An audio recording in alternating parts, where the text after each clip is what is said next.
Assalamualaikum warahmatullahi wabarakatuh.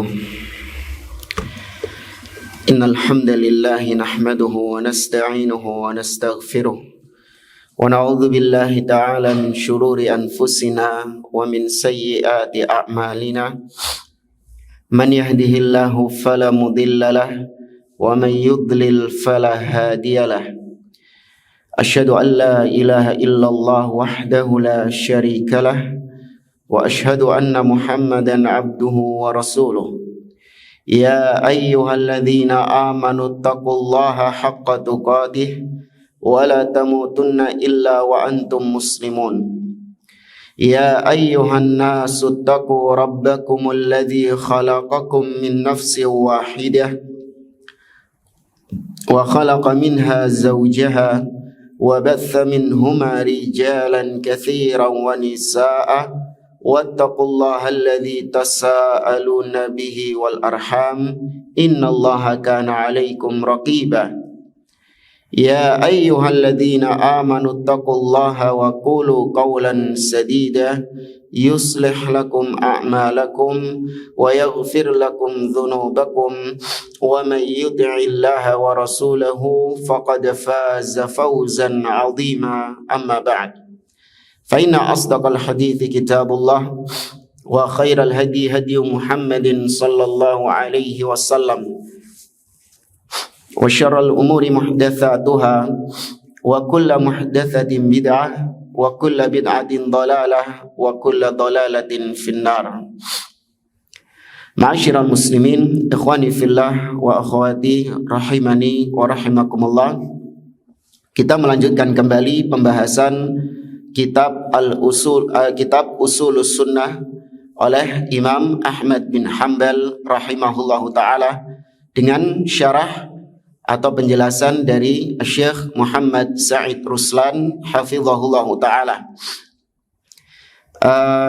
Insyaallah pertemuan pagi hari ini adalah pertemuan terakhir dari pembahasan kitab Ushulus Sunnah, di mana Imam Ahmad mengatakan di poin yang terakhir, wa man mata min ahlil qiblah muwahhidan yusalla alaihi wa yustaghfaru lahu wa la yuhjabu anhu al-istighfar wa la tutraku as-salatu alaihi li dhanbi adnabahu saghiran kana aw kabiran amruhu ila Allah ta'ala.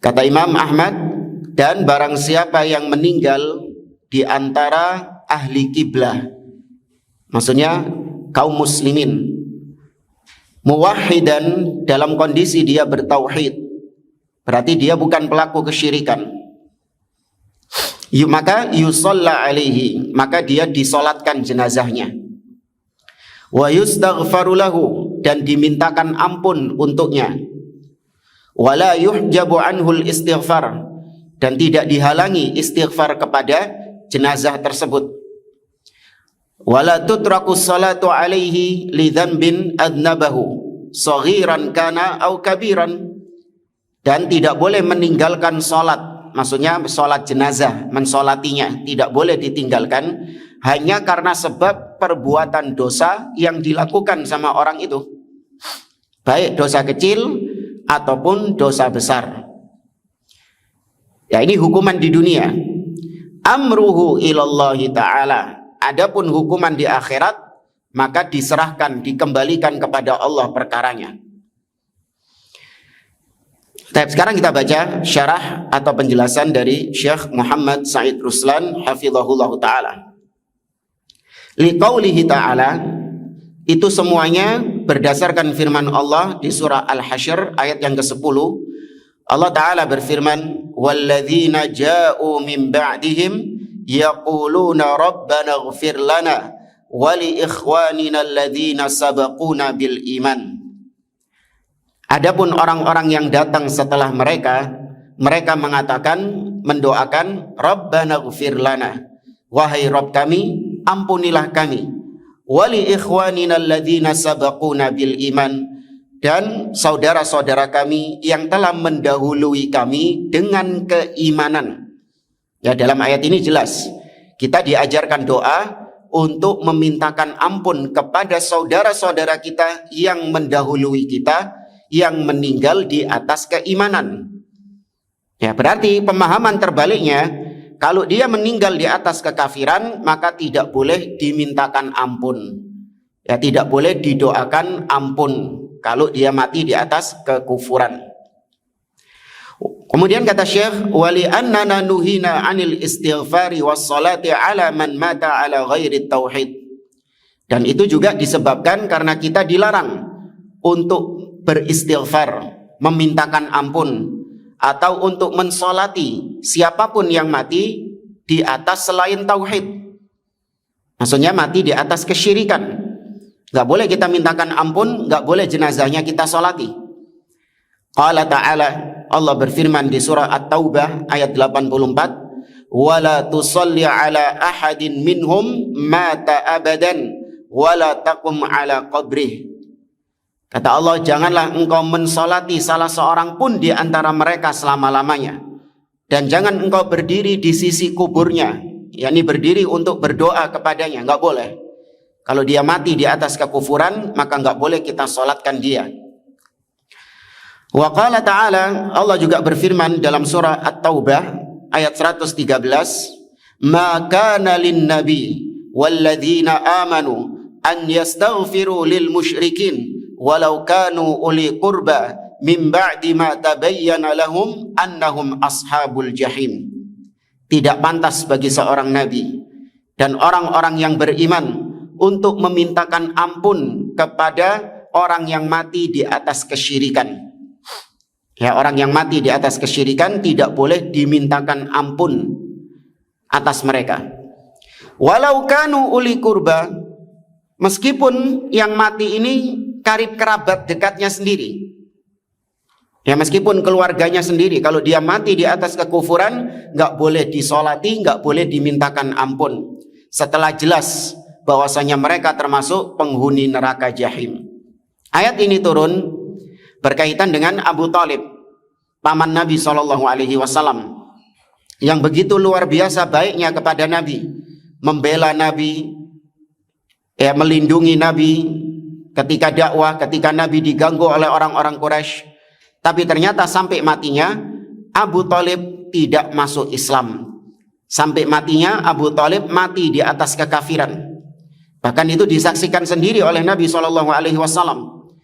Ketika di saat-saat sakaratul maut, maka Abu Thalib didatangi oleh Nabi SAW. Nabi mendakwai Abu Thalib. Nabi mengatakan, ya ammi, qul la ilaha illallah kalimatan uhajju laka biha indallahi yaumal qiyamah. Wahai pamanku, ucapkan la ilaha illallah, satu kalimat saja, yang apabila kau mengucapkannya, maka aku akan menjadikan itu sebagai bukti di sisi Allah Subhanahu wa taala. Kemudian di sampingnya ada Abu Jahal. Abu Jahal terus, ya istilahnya nyetani Abu Thalib untuk tidak mengucapkan la ilaha illallah. Abu Jahal mengatakan, atarghabu an millati Abdul Muttalib. Wahai Abu Thalib, apakah kau sudah benci dengan agama bapakmu, agamanya Abdul Muttalib? Maka terus Nabi mengulangi lagi, wahai pamanku, ucapkan la ilaha illallah. Sampai singkatnya Abu Thalib akhirnya tidak mengucapkan la ilaha illallah sampai hembusan nafas yang terakhirnya, alias mati di atas kesyirikan. Kemudian Nabi SAW memintakan ampun kepada Allah karena begitu besarnya jasa Abu Thalib, begitu baiknya Abu Thalib, maka Nabi sedih kalau Abu Thalib harus disiksa di neraka. Maka Abu Thalib atau Nabi SAW memintakan ampun kepada Allah bagi Abu Thalib. Maka turunlah ayat ini. Ya, Allah melarang Nabi SAW untuk memintakan ampun kepada orang yang mati di atas kesyirikan. Kemudian kata Syekh, waqad bayyana al-Imam Ahmad rahimahullah anna hadza fi haqqi man ata ma'siyatan saghiratan kanat aw kabiratan wa kana muwahhidan min ahlil qiblah fa hadza qaidun hammun jiddan. Nah, adapun dalam bab ini Imam Ahmad rahimahullah menjelaskan tentang hak siapa saja yang mati di atas kemaksiatan. Ya, matinya itu membawa dosa maksiat, bukan membawa dosa syirik. Baik itu maksiat kecil ataupun maksiat besar. Sepanjang dia masih bertauhid, artinya dia bukan pelaku kesyirikan, maka kata beliau ini yang dibahas sama Imam Ahmad di dalam bab ini. Ya, kata Syekh, hadza qaidun hamun jiddan. Ini adalah kaidah yang sangat penting sekali. Ya, dipersyaratkan orang ini sepanjang dia bertauhid, bagaimanapun dosanya dia, boleh untuk kita sholati, boleh untuk kita mintakan ampun kepada Allah. Ya, sekarang pertanyaan. Ada orang yang, ya kita punya tetangga jahat luar biasa. Dia ini pemabuk, pezina, ya, kemudian makan harta riba, bahkan pembunuh, ya, korupsi, begal, sembarang macam dosa dikumpul sama dia. Kemudian mati. Ya, boleh nggak Anda mencolatkannya nggak? Hah? Mencolatkannya? Iya. Meskipun para ulama menyarankan untuk seorang tokoh seperti seorang ustadz atau dia tokoh masyarakat, ya, untuk tidak mensolatkannya sebagai bentuk peringatan bagi yang lain. Ya, mensolatkannya. Adapun berdoa, misalnya si ustadz ini mendoakan orang ini ketika selesai sholat atau ketika waktu-waktu tertentu didoakan pelaku maksiat ini, maka nggak apa-apa. Kemudian ada tetangga yang satunya baik luar biasa. Ya, luar biasa baiknya. Murah senyum, suka membantu, akhlaknya baik. Ya, tapi dia pelaku kesyirikan. Baik luar biasa, nggak ada catatan kriminal, tapi dia pelaku kesyirikan. Ketika dia mati, Anda sholatkan atau tidak? Hah? Baik loh ini orangnya. Baik ini orangnya, cuman dia ini pelaku kesyirikan atau dia non muslim. Ketika mati disolatkan nggak? Tidak disolatkan. Ya, jangan bilang nggak enak Ustaz. Kan ini orang sejak hidup dulu baik sama saya, masa matinya nggak boleh didoakan, nggak boleh disolatkan? Ya kalau Anda ketahui dia bukan muslim atau dia pelaku kesyirikan, maka nggak boleh disolatkan, nggak boleh dimintakan ampun.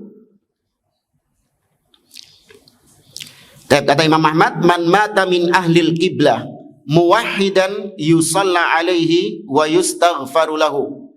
Barang siapa yang mati dari kalangan ahlul kiblat, ya dari kalangan kaum muslimin, sepanjang dia bertauhid maka disolatkan jenazahnya dan dimintakan ampun atasnya.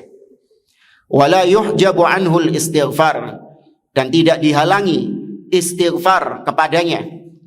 Wala tutrakus salatu alaihi lidhanbin adnabahu saghiran kana au kabiran, dan tidak boleh meninggalkan salat jenazah atas jenazah tadi hanya karena dia melakukan perbuatan dosa, baik dosa kecil ataupun dosa besar. Amruhu ilallahi ta'ala, perkaranya dia dikembalikan kepada Allah subhanahu wa ta'ala. Fahadal qaidul ladzi dzakarahu al-imamu rahimahullah wa huwa ay yakuna muwahhidan min ahlil qiblah. Ini ada persyaratan yang dipersyaratkan oleh Imam Ahmad. Jenazah yang boleh disolati itu syaratnya adalah dia ahlul qiblah, seorang muslim. Ya, itu syarat yang dikemukakan oleh Imam Ahmad di sini. Fihi bayanun li amrain. Dalam ucapan Imam Ahmad ini ada penjelasan tentang dua hal. Yang pertama, anna syirka billah wa in kana kabiratan minal kabair wa huwa akbaruha illa annahu mustathnan minha huna faman ata kabirata syirki fala yashmaluhu hadzal khair minas salati alaihi wal istighfari lahu. Dari penjelasan Imam Ahmad di sini kita mengambil pelajaran bahwa kesyirikan meskipun dia ini termasuk dosa besar, maka dosa besarnya syirik ini beda dengan dosa-dosa besar yang lain. Dosa besar kesyirikan itu menyebabkan pelakunya terhalangi dari kebaikan yang satu ini, yaitu didoakan oleh kaum muslimin dan disolatkan oleh kaum muslimin. Terhalangi itu. Ya, jadi kesyirikan beda sama dosa-dosa besar yang lain. Kalau dosa-dosa besar yang lain itu tidak menghalangi kaum muslimin untuk mendoakannya, tidak menghalangi kaum muslimin untuk mensolatkan jenazahnya. Tapi kalau kesyirikan itu menghalangi kaum muslimin untuk mensolatkan dan mendoakannya. Wathani, adapun yang kedua, annahu qad yaf'alu ma'siyatan saghiratan mustakhfiyan biha musirran 'alaiha mustahillan laha fayakhruju biha 'anil millah wa la yusamma muwahhidan hina idzin bal yakunu kafiran musyrikan idza istahalla ma harrama Allah tabaraka wa ta'ala aw harrama rasuluhu sallallahu alaihi wasallam wa laysa fi hadha hukmun ala muayyanin bil kufri fa innal hukma bil kufri ala al fi'li la ya'ni bid darurah al hukma ala fa'ilihi bidzalik kama marra fi dawabit takfiril muayyan. Ini agak panjang kata beliau, intinya ada kekufuran jenis yang lain di mana dia melakukan kesyirikan yang tersembunyi. Ya, kesyirikan yang tersembunyi. Seperti misalnya syirik i'tiqad, syirik keyakinan. Dia meyakini ada pencipta lain selain Allah Subhanahu wa taala.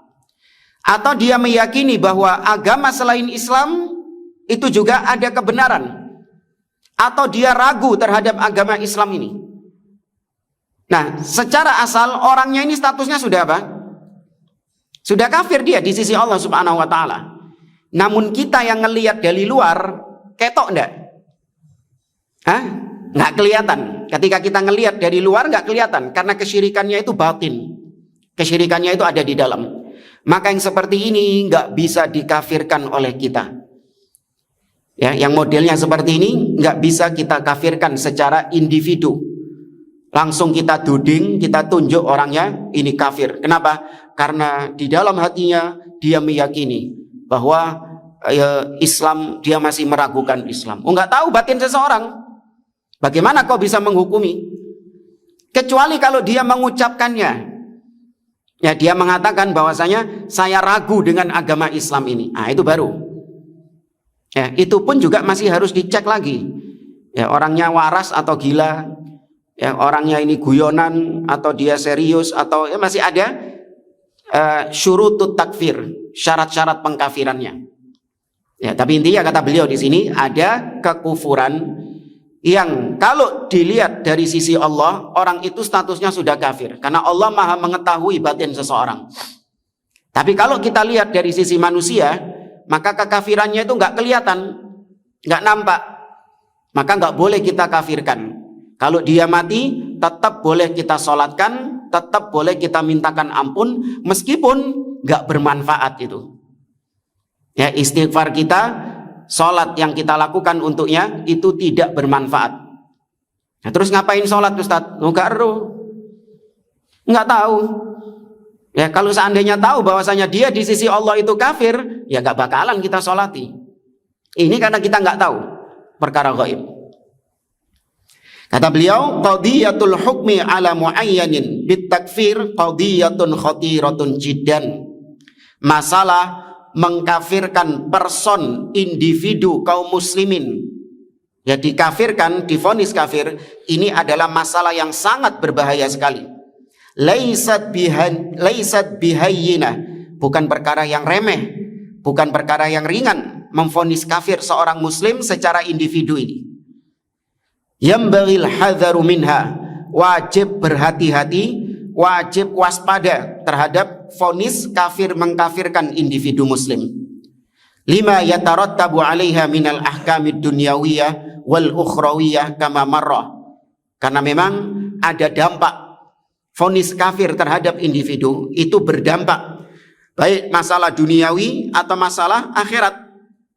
Sebagaimana sudah dijelaskan, wadhawabitul lati wada'aha al-ulama wallati marra dzikruha yanbaghil i'tina'u biha wa fahmuha fi hadzal bab.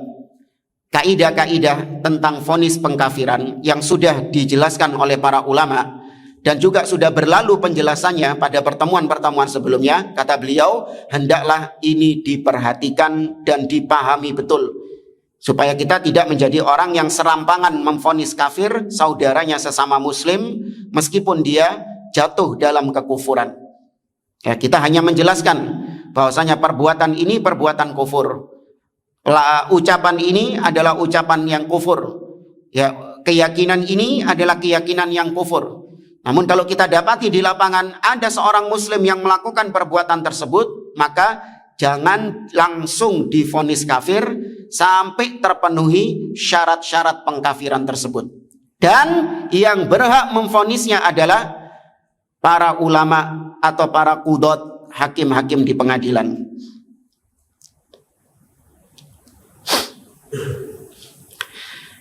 Kemudian kata Syekh, wa minha kama marrat tafriqu bainal kufril amali wal kufril i'tiqadi wa anna al yaqina wa huwa al islam la yazunu an syakhsin illa bi yaqinin mithlih.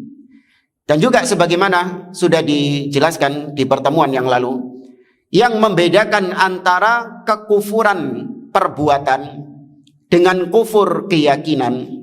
Ya, ada kekufuran berupa perbuatan, ada kekufuran berupa keyakinan.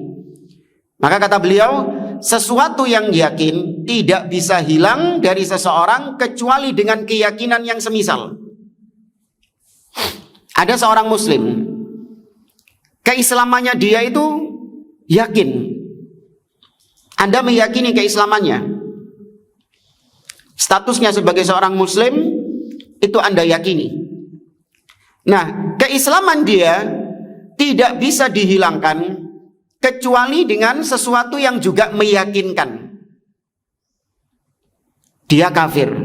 Kenapa kafir? Iya, soalnya dia itu, kata orang-orang dia itu ragu dengan agama Islam. Kata orang-orang dia itu pernah melakukan perbuatan ini, pernah sujud di kuburan, pernah menyembah kepada berhala. Oh, itu bukan sesuatu yang yakin itu. Itu masih diragukan. Maka keraguan-raguan ini nggak bisa menghilangkan status orang itu sebagai muslim. Ya. Nah, ini kaidah ya dalam agama, nggak cuma masalah pengkafiran saja. Ya, al-yaqin la yazulu bisyak. Ya, kaidah dalam usul, keyakinan tidak bisa dihilangkan dengan keraguan. Ya, dalam usul fiqh dipakai kaidah ini, misalnya ketika Anda sholat. Ya, ketika Anda sholat, maka kemudian Anda ragu, apakah Anda ini buang angin atau tidak? Ragu Anda ini. Ya, ini misalnya sekarang semua sudah wudhu ini ya. Tadi masuk masjid sini semua sudah wudhu. Terus datang waktu zuhur. Nah, Anda ketika mau wudhu lagi, Anda mikir, tadi itu saya buang angin atau enggak ya? Ya, antara jam 9:30 sampai zuhur itu saya buang angin, buang air kecil atau enggak ya? Ada keraguan. Nah, keraguan ini tidak bisa menghilangkan yang pasti. Yang pasti itu Anda sudah apa? Anda sudah wudhu. Maka berarti statusnya Anda masih tetap suci. Ya, statusnya berarti Anda masih tetap suci karena itu yang yakin. Sedangkan tadi batal atau tidak itu masih syak, masih ragu. Ya, kalau mau wudhu lagi boleh-boleh saja untuk ya memperbaharui, ya untuk memperbaharui wudhu nggak masalah. Tapi kalaupun Anda tetap sholat dengan wudhu yang lama itu tetap sah. Ya, kecuali kalau memang sudah yakin. Ya, misalnya tadi saya batal wudhu atau enggak ya? Ya, Anda masih ragu. Ternyata Anda ingat bahwasanya Anda sudah yakin batal wudhu. Kenapa? Sebelah Anda marah. Apa maksudnya? Bau. Sebelah Anda marah gitu. Anda ingat, oh iya ya, mang sebelahku ngamuk-ngamuk, muring-muring gara-gara saya buang angin. Nah, berarti itu yakin atau ragu? Yakin. Ya, berarti itu sesuatu yang yakin. Berarti memang batal wudhu Anda. Ya, keyakinan tidak bisa dihilangkan kecuali dengan keyakinan yang semisal. Fala budda an yadhhara minhu kufrun bawahun. Maka orang yang dikafirkan itu harus nampak kekufuran yang nyata, bukan kekufuran yang diragukan. Ya, orang yang dikafirkan itu harus nampak kekufuran yang nyata. Wa syirkun surahun, dan kesyirikan yang jelas terang benderang, la syakka fihi, tidak ada keraguan dalam perbuatan kufurnya tersebut. Wala miryah, dan tidak ada perdebatan, tidak diperdebatkan lagi bahwasanya yang dilakukan sama fulan ini memang itu perbuatan kufur. Ya, fulan ini memang kafir, keluar dari Islam. Walau thabata annal amra syirkun jaliyun la syakka fihi fala budda an yunzar fi fa'ilihi. Kalau sudah bisa dipastikan bahwasanya perbuatannya itu memang perbuatan syirik, perbuatan kufur dengan yakin, tetap nggak boleh langsung dikafirkan jamaah. Tuh, hati-hatinya ahlu sunnah itu. Tetap nggak boleh langsung dikafirkan. Tapi apa? Dilihat dulu kondisi pelakunya.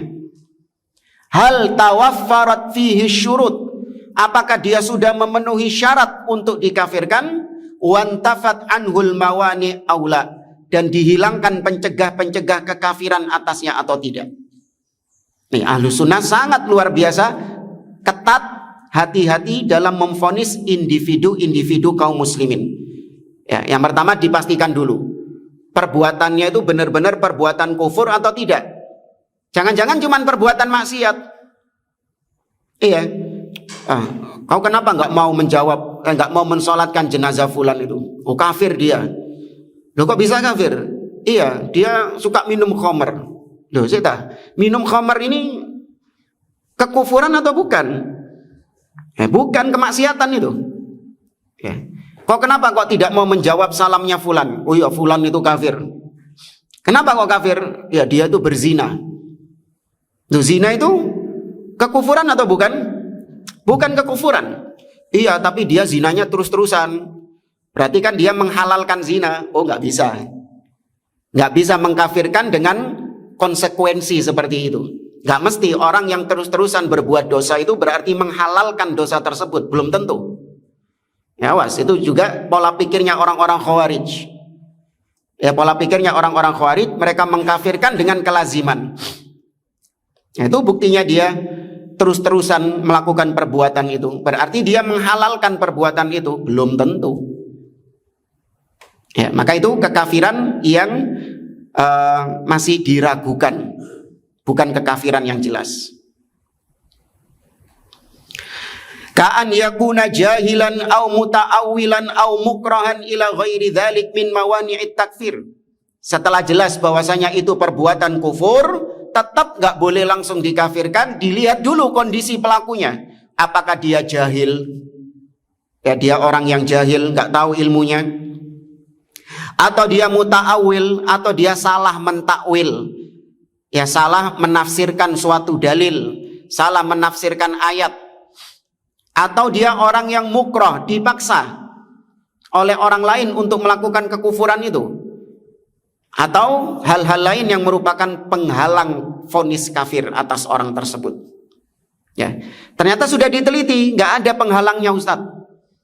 Orang ini memang sudah layak untuk dikafirkan. Perbuatannya kufur, dia juga bukan orang yang jahil, dia bukan orang yang dipaksa, dia juga bukan orang yang salah takwil. Tunggu apa lagi? Dia divonis kafir? Enggak. Tetap tidak divonis kafir dulu. Kenapa? Kata beliau, "Tsumma innal hukma ala syakhsin ma bil kufri yatatallabu an yunzar fil hakim bidzalik hal huwa ahlun lil hukmi aw laisa ahlan lidzalik." Coba dilihat dulu, yang memvonis kafir ini siapa? Yang memvonis kafir siapa? Apakah dia orang yang memang pantas memvonis kafir orang lain, atau dia orang yang nggak pantas untuk memvonis kafir? Itu jemaah lihat. Yang pertama dilihat apanya dulu? Perbuatannya dulu. Nah, dilihat perbuatannya dulu. Perbuatannya ini kekufuran yang jelas atau tidak? Wes, ternyata perbuatannya itu kufur, jelas, bukan hal yang diragukan. Langsung dikafirkan? Tidak. Dilihat dulu pelakunya. Apakah pelakunya ini memenuhi syarat-syarat pengkafiran dan dihilangkan pencegah-pencegahnya? Ternyata memenuhi syarat. Memenuhi syarat orang ini. Dan pencegah-pencegahnya juga nggak ada. Apakah langsung divonis kafir? Enggak. Lihat yang memvonisnya siapa.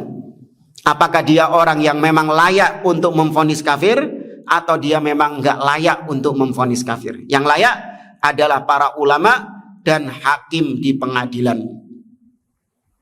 Ya. Ini bagi orang muslim yang jatuh dalam kekufuran. Awas. Kalau orang kafir asli, ya dikafirkan. Nggak perlu nunggu hakim di pengadilan, enggak. Ada orang Yahudi misalnya, oh jangan dikafirkan ini. Ya dilihat dulu perbuatannya. Terus dilihat penghalang-penghalang kekafirannya. Terus yang memvoniskan, oh enggak, ini enggak berlaku kalau buat orang kafir. Ya, kalau orang kafir asli, ya sudah dikafirkan. Faidan hiya qadiyatun laisal kalamu fiha li ahadin nas. Maka permasalahan ini bukan permasalahan yang bisa diucapkan oleh setiap individu manusia. Setiap orang bisa memvonis kafir. Kayak orang-orang Khawarij.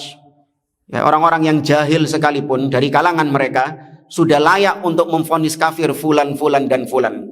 Diobral murah stempel kafir sama mereka. Bal liman kana ahlan lil hukmi. Yang berhak untuk memvonis adalah yang memang layak untuk memvonisnya. Wa huwa alladzi qala anhu an-nabiyyu sallallahu alaihi wasallam. Itulah yang disebut oleh Nabi dalam hadisnya, idza ijtahadal hakim fa hakama fa asaba falahu ajran wa in hakama fa akhta'a falahu ajrun. Apabila seorang hakim berijtihad, ya kemudian dia memutuskan perkara dan benar, maka dia mendapatkan 2 pahala. Tapi ketika dia memutuskan perkara dan dia keliru, maka dia hanya mendapatkan 1 pahala. Wal mas'alatu min masailil qada. Nih di sini disebutkan permasalahan vonis kafir itu adalah permasalahan qada, yaitu hukuman di pengadilan. Qadhi yang memvonisnya. Ya, maka sungguh jahil. Berapa bulan yang lalu ada seorang dai Khawarij yang menuduh bahwasanya kita ketika tidak memvonis kafir seseorang dituduh sebagai murji'ah dengan membawa ucapan Syekh Shalih Fauzan dan membawa ucapan ulama-ulama yang dia sendiri gagal paham dengan ucapan ulama tersebut. Ya. Ya, ini memang kebiasaan ahli bid'ah menunggangi ucapan-ucapan para ulama demi untuk melegalkan akidah sesatnya. Ya, kata dia boleh kalau sudah jelas seseorang itu kafir, maka boleh siapapun untuk memvonis kafir orang tersebut. Naudzubillah. Ya, sepakat para ulama yang berhak memvonis kafir individu adalah para ulama dan para hakim di pengadilan. Al-hukmu bit takfir min masailil qada. Ya, menghukum seseorang dengan kekafiran itu adalah masalah peradilan. Waqad qala an-nabiy sallallahu alaihi wasallam kama marra, dan Nabi sallallahu alaihi wasallam bersabda, al-qudatu thalathatun. Hakim, ya qadhi itu ada 3 model. Ithnani finnar wa wahidun fil jannah. 2 model hakim di neraka dan hanya 1 hakim di surga. Rajulun arafal haqqa faqadha bihi fahuwa fil jannah. Ada seorang hakim yang dia paham kebenaran, dia tahu tentang kebenaran, maka dia berhukum dengan kebenaran tersebut. Dia memutuskan perkara dengan kebenaran yang dia ketahui itu. Maka hakim inilah yang ada di surga. Wa rajulun qadha lin-nasi ala jahlin fahuwa finnar. Adapun jenis yang kedua, seorang hakim yang memutuskan perkara di antara manusia namun di atas kebodohan, nggak punya ilmu, sok-sokan memutuskan perkara di antara manusia, maka dia di neraka juga karena berhukum tanpa ilmu. Wa rajulun arafal haqqa fahara fil hukmi fahuwa finnar, atau fajara fil hukmi fahuwa finnar. Orang yang ketiga, hakim yang tahu kebenaran tapi dia tidak berhukum dengan kebenaran tersebut. Ya, karena kalau dia tetap berhukum dengan kebenaran, wah nanti nggak dapat cuan ini. Ya, maka dia nggak adil dalam hukumannya itu. Maka orang ini di neraka. Fa'alan nasi ayyattaqullah, maka hendaklah manusia bertakwa kepada Allah. Wa alla yatba'u subulal khawarij, dan jangan dia mengikuti jalan-jalannya orang-orang khawarij. Maka Syekh di sini jelas, yang serampangan memvonis orang padahal dia bukanlah ahlinya, bukan orang yang layak untuk memvonis, maka itu adalah jalannya khawarij. Wa alaihim an yaltazimu hadhihi nasiha wa alla yatahawwaru. Wa in kana ba'duhum qad nahaja nahjal khawarij wa sara ala samtihim fatanakkaba tariqa ahli al-haqqi wal huda wattaba'a al-hawa wa faraqal jama'a wa hum kibaru ahli al-'ilm. Ya, ini kemudian beliau menyebutkan tentang ciri-ciri atau hadis-hadis tentang khawarij. Tapi kita sebutkan sebagian saja. Kata Nabi SAW, sayakhruju fi akhiriz zaman qaumun ahdathul asnan sufahaul ahlam.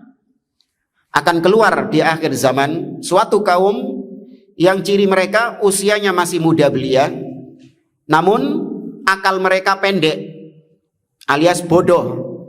Masih muda lagi bodoh. Yaquluna min qauli khairil bariyah, tapi mereka mengucapkan sebaik-baik ucapan.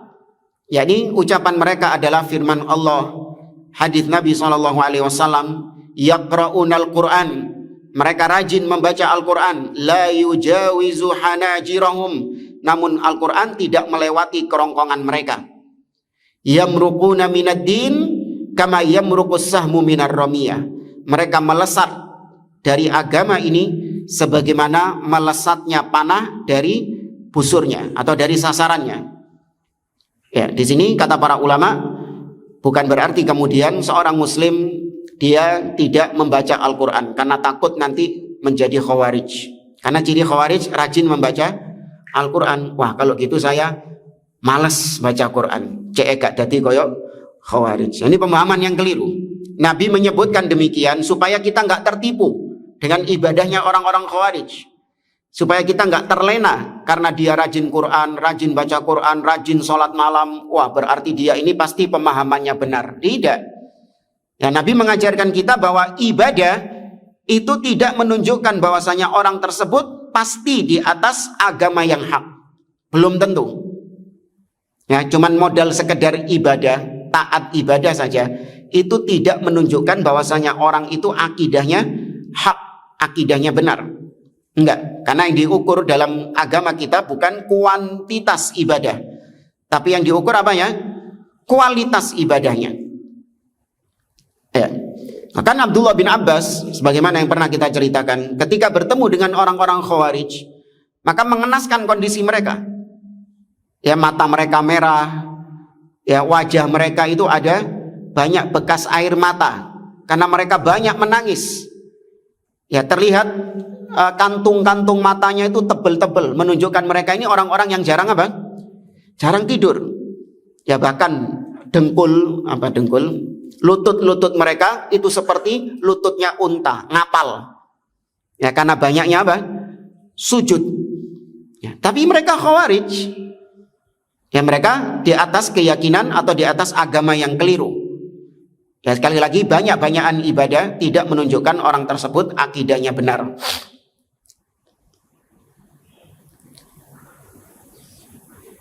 Kemudian Nabi SAW bersabda di hadis berikutnya, sayati 'alan nasi sanawatun khadda'at yusaddiqu fiha al-kadhib wa yukadzabu fiha as-shadiq. Kata Nabi, akan datang kepada manusia tahun-tahun yang menipu, di mana orang pendusta dibenarkan dan orang yang benar didustakan. Wa yu'tamanu fihal kha'in wa yukhawwanu fihal amin. Orang yang pengkhianat dipercaya dan orang yang terpercaya justru dianggap khianat.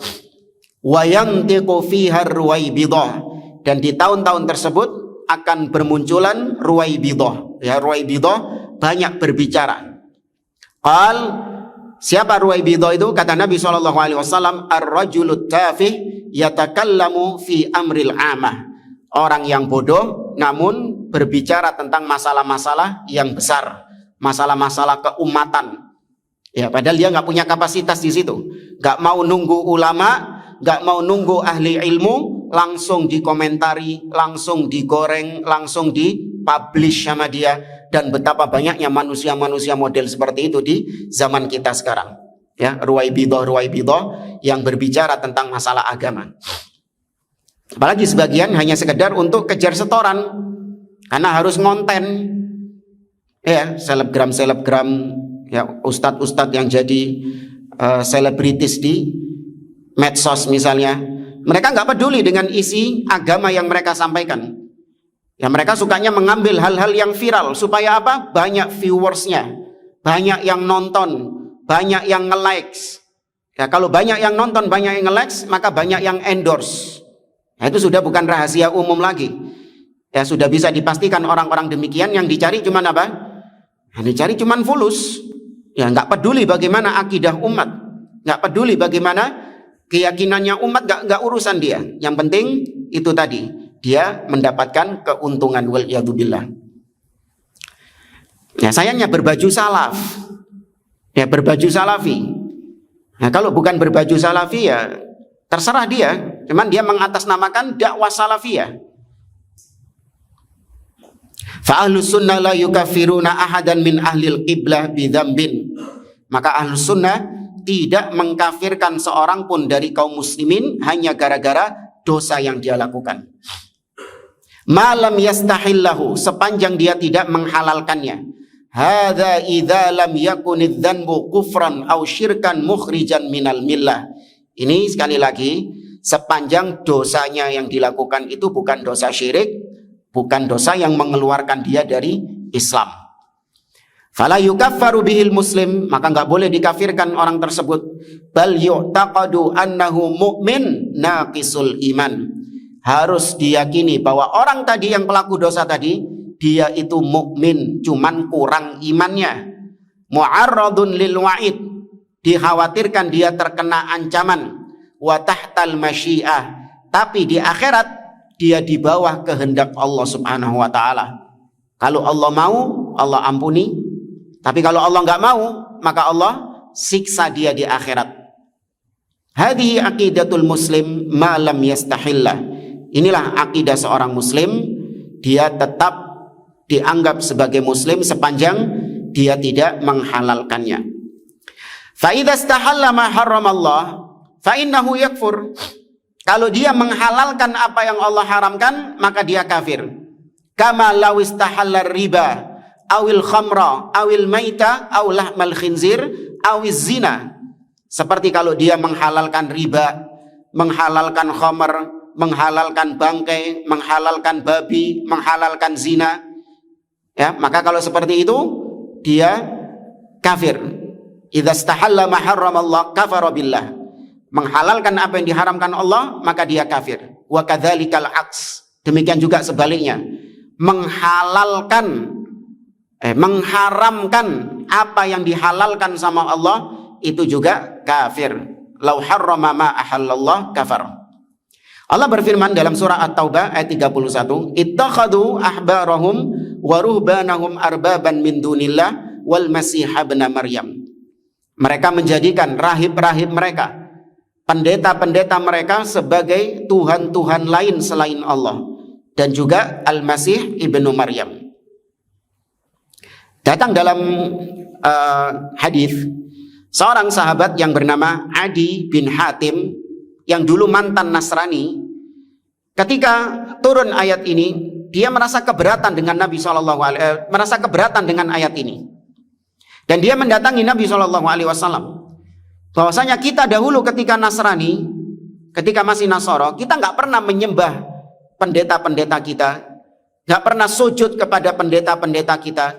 Tapi kenapa dalam ayat ini Allah mengatakan mereka menjadikan rahib-rahib dan pendeta-pendeta sebagai Tuhan selain Allah? Maka dijawab sama Nabi SAW, akuntum tastahilluna ma ahallau wa tuharrimuna ma harramu. Bukankah dahulu kalian menghalalkan apa yang dihalalkan sama pendeta itu? Dan kalian ikut mengharamkan apa yang diharamkan sama pendeta itu? Kata Adi bin Hatim, "Na'am, iya. Kami dulu kayak gitu. Kalau pendeta menghalalkan, kita halalkan. Kalau pendeta mengharamkan, kita haramkan." Maka Nabi mengatakan, "Fatilka ibadatuhum." Maka itulah menyembah mereka. Ya, Ustadz, kita di sini di dalam Islam kan juga gitu. Kalau ulama menghalalkan, kita ikut menghalalkan. Kalau ulama mengharamkan, kita ikut mengharamkan. Tidak mesti. Kalau ulama menghalalkan sesuai dengan dalil, maka kita ikuti. Tapi kalau ulama menghalalkan tanpa ada dalil, maka nggak boleh kita ikuti. Kalau kita ikuti, sama saja kita jatuh dalam perkara yang sama seperti orang ahlul kitab. Ya. Madhab Hanafi, salah satu dalam madhab Hanafi, pembahasan dalam madhab Hanafi, di mana mereka berpendapat bolehnya seorang wanita menikah tanpa wali. Ya, boleh ya seorang wanita menikah tanpa wali. Dia menikahkan dirinya sendiri. Dikiaskan dengan jual beli. Ya, akad nikah dikiaskan dengan akad jual beli. Kalau ada wanita yang beli di pasar, apa harus pakai wali? Ini ada ibu-ibu pergi ke pasar beli sayur.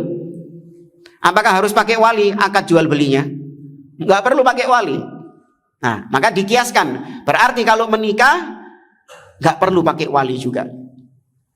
Kalau kita menghalalkan juga, kita mengatakan boleh, sedangkan kita tahu bahwasanya Nabi SAW mengatakan la nikaha illa biwali. Tidak sah pernikahan kecuali dengan wali. Kalau kita menghalalkan juga, maka kita jatuh ke dalam perkara yang sama seperti orang ahlul kitab.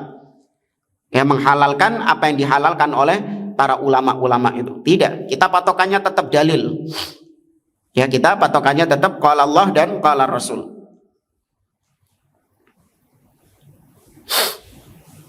Tapi ada pelajaran juga yang disampaikan oleh Syekh Abdul Aziz Ar-Royis tentang perbedaan pelaku LGBT. Pelaku LGBT itu secara asal apa? Dia kekufuran atau kemaksiatan? Kemaksiatan. Tapi bisa jadi kekufuran ketika pelaku LGBT ini menikah. Ya, kalau dia sampai menikah, maka pernikahannya itu adalah kekufuran. Kenapa demikian? Karena pernikahannya itu adalah bentuk menghalalkan apa yang diharamkan Allah Subhanahu wa taala. Paham enggak maksudnya? Ya, ketika pelaku LGBT dia sekedar hanya melakukan perbuatan LGBT, maka tidak dikafirkan. Tapi tetap itu merupakan dosa besar. Tapi tetap tidak sampai derajat kafir. Tapi nek rabi, ya LGBT-nya ini, laki sama laki menikah, perempuan sama perempuan menikah. Nah, pernikahannya itu adalah bentuk apa? Penghalalan. Ya, dia menghalalkan perbuatan LGBT itu dengan menikah itu. Maka hukumnya kafir pelakunya.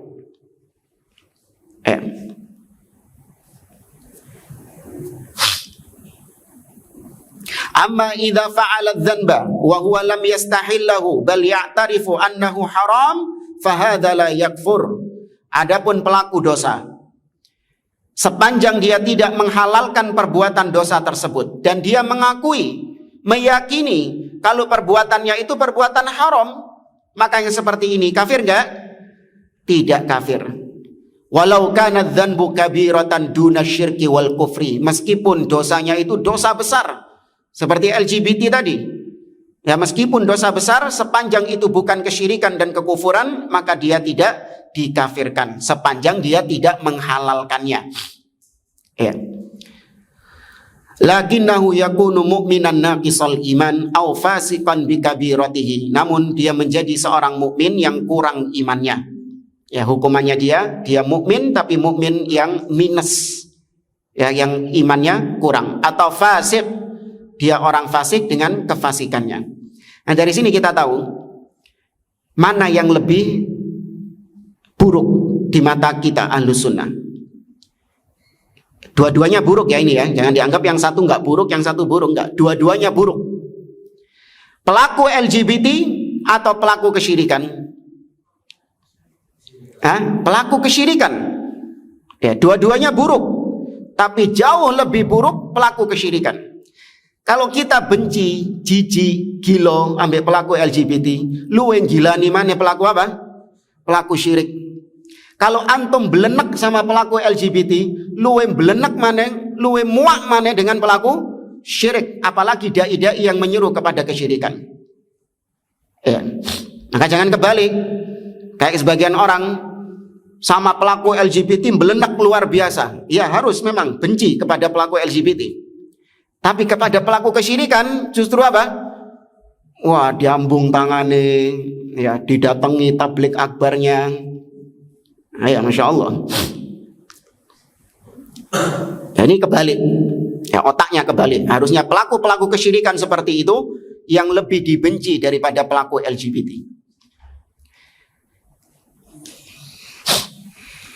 Kayak pembahasan ini masalah pelaku maksiat dan yang lainnya ini sebenarnya sudah berlalu di pembahasan-pembahasan yang lain.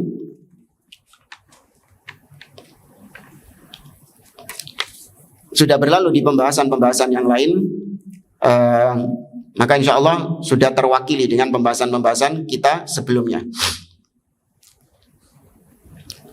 Intinya kesimpulannya sebagai penutup, pelaku dosa maka dia itu kalau mati belum tobat dari dosanya, akidah kita dia tahta masyiatillah, dia di bawah kehendak Allah.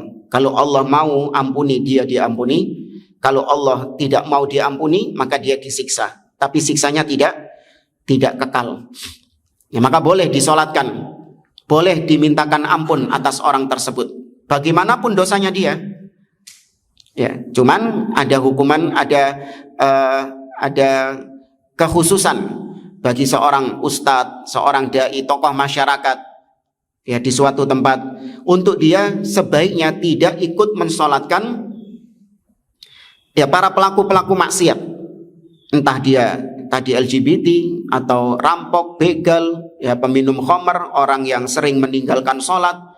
Ya bagi orang-orang kampung mensolatkan, tapi bagi seorang ustadz, ya seorang dai atau tokoh masyarakat untuk tidak ikut mensolatkan sebagai ancaman, sebagai pelajaran bagi pelaku-pelaku yang serupa dengannya supaya berhenti dari kemaksiatannya itu. Ya. Adapun orang yang mati di atas kekufuran maka tidak boleh disolatkan dan tidak boleh pula dimintakan ampun. Ya. Adapun hukuman di akhirat maka secara umum pasti di neraka. Tapi fulan dan fulannya nggak boleh kita langsung memastikan dia di neraka atau tidak. Wallahu a'lam. Belum ini. Yang terakhir al-khatimah, penutup. Qala al-Imam Ahmad berkata, walhamdulillahi wahda wassalawatuhu ala Muhammadin wa alihi wa sallama taslima. Segala puji bagi Allah saja dan salawat serta salam semoga tercurahkan kepada Nabi Muhammad sallallahu alaihi wasallam. Kata Syekh Muhammad Sayyid Ruslan, inilah risalah Usulus Sunnah yang ditulis oleh Imam Ahmad bin Hanbal rahimahullahu taala. Wa hiya usulun fariqatun bainas sunni al-khalis wal mubtadi'iz za'ir. Inilah prinsip-prinsip yang membedakan antara seorang sunni salafi yang murni di atas manhaj salaf dengan ahli bid'ah yang menyimpang. Jadi poin-poin ini bisa antum jadikan sebagai dasar untuk membedakan mana sunni salafi dan mana mubtadi', mana ahli bid'ah. Ketika dia menyelisih salah satu dari poin-poin prinsip yang disebutkan di sini, maka dia ini ahli bid'ah. Ya, ini sudah diringkas oleh Imam Ahmad dalam bentuk matan Usulus Sunnah, poin-poinnya disebutkan. Ini kitab kecil ya sebenarnya, disebutkan poin-poinnya saja. Sedikit Imam Ahmad menyebutkan dalil dalam Usulus Sunnah ini. Yu'radu 'alaiha kullu mudda'in fa imma saddaqathu fa kana sunniyan wa imma kadzdzabathu fa kana bid'ayyan. Yang mana kitab Usulus Sunnah ini itu menjadi barometer orang yang ngaku-ngaku salafi. Ya, menjadi barometer orang-orang yang mengaku-ngaku di atas manhaj salaf. Ya, tinggal dicek saja dengan kitab ini, dengan Ushulus Sunnah ini, kata beliau. Kalau memang sesuai dengan apa poin-poin yang ada di dalam kitab ini, maka klaimnya benar, dia seorang ahlus sunnah. Tapi kalau ternyata dia menyelisihi poin-poin yang ada di dalam Ushulus Sunnah, maka klaimnya itu klaim yang dusta. Ya, meskipun pakaiannya pakaian salafi, ya, tapi menyelisihi salah satu poin di sini. Rajin mencaci maki pemimpin kaum muslimin, atau mengkafirkan seorang muslim tanpa hak, memberontak kepada pemimpin, atau mendustakan turunnya Nabi Isa misalnya, dan lain-lain dari poin-poin kitab Ushulus Sunnah ini.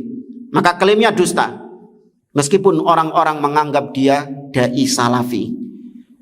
Ya, karena ini barometernya orang-orang awam itu nggak jelas. Seorang dikatakan salafi itu barometernya nggak jelas. Kenapa dikatakan salafi? Iya, apa misalnya barometernya? Iya, pakaiannya, karena dia jenggotan, ya, cingkrang, atau karena dia kalau ceramah innal hamdalillah. Ya. Ya, dulu kita kayak gitu, mengukur seorang dai itu salafi atau tidak berganti-ganti barometernya itu. Ya, yang pertama tadi jenggotan itu, cingkrang itu. Terus itu tadi kalau ceramah pakai innal hamdalillah. Terus berubah lagi. Oh, berarti yang salafi itu kalau jadi imam itu nggak pakai bismillah. Ya. Mari berubah lagi. Oh, ngelihat berarti ustadz yang salafi itu belakangnya ada LC-nya. Ya, ada LC-nya. Ternyata setelah lihat ahli bid'ah juga banyak pakai LC juga. Ya, maka berubah lagi, terus berubah-berubah itu. Ya, barometernya berubah-berubah. Sampai akhirnya kita tahu kitab-kitab seperti ini, baru ini kemudian kita jadikan sebagai barometer, sebagai timbangan untuk menimbang seseorang di atas manhaj salaf atau tidak. Kitab-kitab seperti ini yang kita jadikan sebagai barometer. Nah, kitab Ushulus Sunnah ini bukan satu-satunya.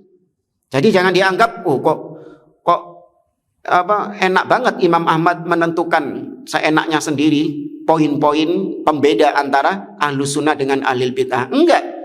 Kitab-kitab yang lain pun juga sama isinya seperti ini. Poin-poinnya juga sama seperti ini.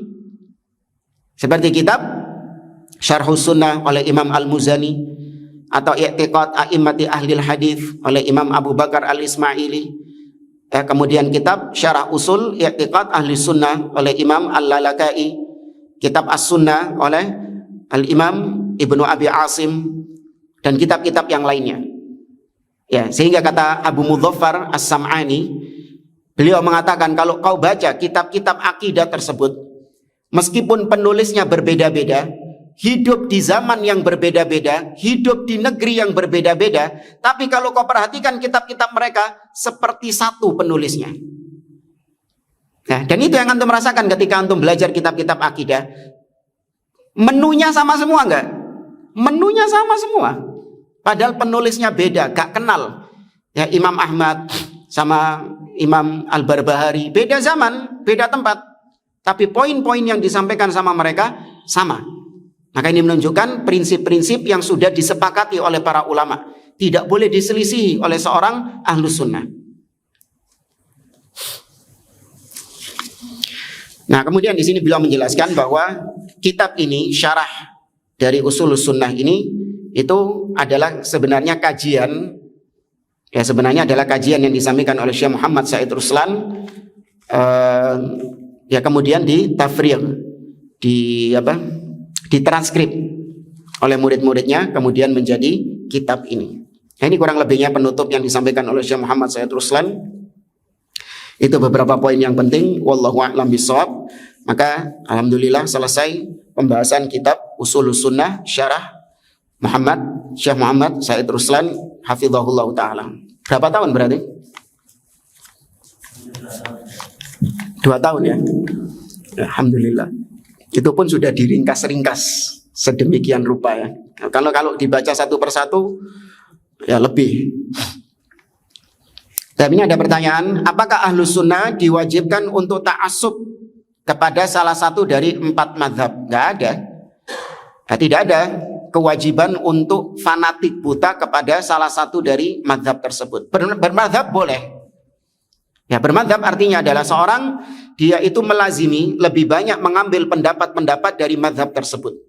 Cuman bukan berarti setiap pendapat mazhab tersebut harus diambil atau harus dikerjakan sama dia, enggak. Dia lebih banyak mengambil pendapat-pendapat dalam mazhab Syafi'i. Karena dia melihat dalil-dalil yang ada, memang banyak di antara pendapat-pendapat Imam Syafi'i yang mencocoki kebenaran. Namun kapan ada dalil yang bertentangan dengan hal tersebut dan kebenaran ada pada mazhab yang lain, maka nggak boleh dia ngotot dengan mazhabnya. Tetap yang diikuti apa ya? Dalil. Ya, dia ikuti misalnya dalam suatu permasalahan, ternyata didapati pendapat mazhab Hambali itu lebih rajih daripada mazhab Asy-Syafi'i. Dia secara asal Syafi'i, tapi dalam satu permasalahan ternyata dia melihat dalilnya itu lebih kuat pendapat mazhab Hambali daripada mazhab Syafi'i. Maka dia harus nggak boleh dia ngotot dengan mazhab Syafi'inya. Ya, harus dia kembali kepada kebenaran. Ya, kebenaran itu dilihat sama dia lebih condong kepada mazhab Hambali. Maka dia pegang kebenaran tersebut. Dan itu wasiat para ulama-ulama mazhab. Ya, Imam Abu Hanifah misalnya mengatakan la yahillu li ahadin an ya'khudha biqaulina ma lam ya'lam min aina akhadna. Tidak halal bagi seseorang dia mengambil pendapat kami apa-apa yang tidak dia ketahui dari mana kita mengambil pendapat tersebut. Artinya Imam Abu Hanifah mengambil pendapatnya dari Al-Quran dan Sunnah. Ya, Imam Malik mengatakan kullun yu'khad wa yutrak illa sahibu hadzal qabr. Semua pendapat boleh diterima dan boleh ditolak kecuali orang yang di kuburan ini, yaitu Nabi SAW. Imam Syafi'i mengatakan idza khalafa qauli qaular Rasul SAW fadribu qauli ardul haid. Kalau pendapatku menyelisihi hadis Nabi SAW, maka buang jauh-jauh ucapanku, kata Imam Syafi'i. Tetap ikuti dalil. Ya, Imam Ahmad mengatakan la tuqallidni wala tuqallid Syafi'iyan wala Malikan wala Tsauriyan walakin khudhu min haitsu akhadhu. Jangan kalian taklid buta kepadaku. Jangan pula kepada Imam Syafi'i, jangan pula kepada Imam Malik, jangan kepada Imam Sufyan Ats-Tsauri, namun ambillah pendapat mereka dari sisi mereka mengambil pendapatnya, yaitu dari Al-Quran dan Sunnah. Mereka mengambil pendapat-pendapat itu dari Al-Quran dan As-Sunnah. Bagaimana jika yang meninggal adalah transgender atau waria? Apakah boleh disolati dan apakah dosa tersebut termasuk kekufuran karena merubah apa yang telah ditakdirkan oleh Allah Subhanahu wa Ta'ala? Ya, ana nggak pernah melihat ada pendapat ulama yang mengkafirkan transgender atau waria. Ya, ana nggak pernah tahu ada para ulama yang memvonisnya kafir keluar dari Islam. Wallahu a'lam. Ya, kalaupun ada dan itu pendapat yang Anda pegang, ya maka bisa jadi ya dia termasuk orang yang kufur kepada Allah Subhanahu wa Ta'ala. Cuman sepanjang yang Anda lihat belum pernah menemukan ulama-ulama yang memvonis laki-laki yang merubah menjadi wanita atau wanita yang merubah menjadi laki-laki dikafirkan. Kalau dari sisi hadis, Nabi SAW menyebutkan dengan kata laknat. Ya, Nabi mengatakan la'anallahu al-mutasyabbihina minar rijali bin nisa wal mutasyabbihati minan nisa'i bir rijal. Allah melaknat laki-laki yang menyerupai wanita dan wanita-wanita yang menyerupai laki-laki. Ya, sama juga yang merubah ciptaan Allah itu datang dalam hadis tentang tato. La'anallah al-mustawshimat. Allah melaknat wanita-wanita yang minta ditato. Di situ ada ucapan al-mutaghayyirat khalqallah, yang merubah-rubah ciptaan Allah Subhanahu wa Ta'ala. Ya. Wallahu a'lam, ana enggak pernah tahu ada yang memvonisnya kafir. Yang ana tahu tadi itu menikah. Ya, dia sampai menikah, maka iya, itu divonis kafir oleh para ulama karena bentuk menghalalkan Nah, wallahu a'lam. Yang lain? Cukup. Baik, kita cukupkan kajian kita. Wallahu a'lam bishawab. Subhanakallahumma wa bihamdik, asyhadu an la ilaha illa anta, astaghfiruka wa atubu ilaik. Wassalamualaikum warahmatullahi wabarakatuh.